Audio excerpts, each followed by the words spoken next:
Hey guys, today we're going to talk about what Operon or Trip Operon does, and generally what it is and what it does in gene regulation, and talk about briefly about how Trip Operon works to in a cluster of genes controlled by a single promoter. So looking at this diagram, I know you guys are probably confused right away.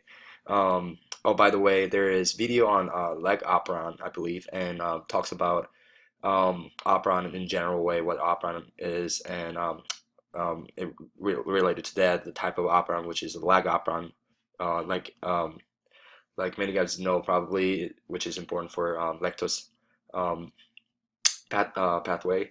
And you guys should watch that video first before watching this. It might be really helpful. Okay, so I'm gonna give you guys 3 seconds to think about what trip operon is. Um, like I said, it might be more difficult if you haven't watched the lecture on lack operon first. So I'll give you guys like 3 seconds to pause the video and think about that.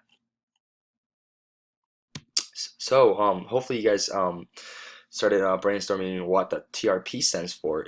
So the TRP here stands for tryptophan. It is unusual amino acid that is actually uh,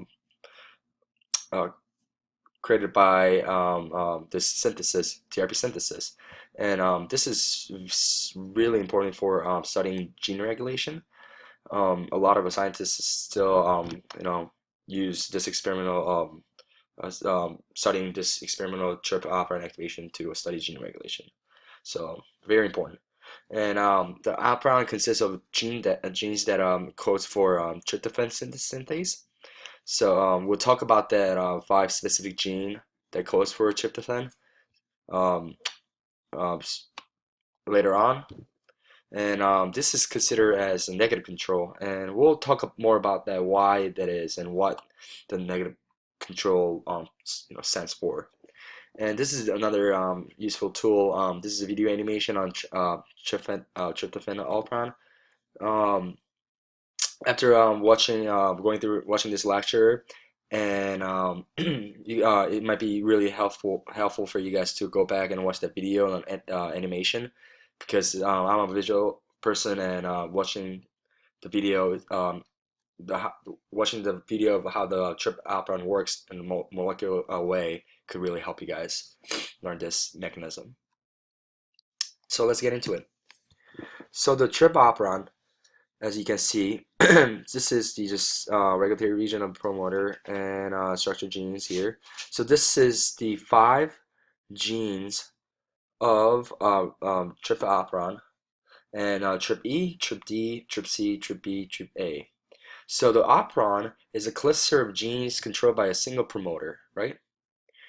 So this operon contains all the genes required for tryptophan synthesis, like I talked about. So it creates tryptophan, unusual amino acids, and the operon consists of these genes, which collectively codes for tryptophan synthase, the enzyme that makes tryptophan. So what does this tryptophan do? Right. So the trip operon is like we talked about in the back here, why is negative control kind of relates to it. It's because trip operon actually makes the tryptophan, and it binds it inhib it the it just creates many tryptophan usually, and it just floats around just regulatory system, right? And this actually creates regulatory response to a repressor, and this repressor can actually bind with the tryptophan, and the repressor can actually do harm in deactivating, because once this tryptophan is in there with the repressor, it cannot bind to uh, to the regulatory region, which causes the activation to inhibit. So that's what the negative control means. So the tryptophan operon creates repressive feedback mechanism, basically. That's what it stands for. So the tryptophan operon creates tryptophan, which results in inactivation of trypscription.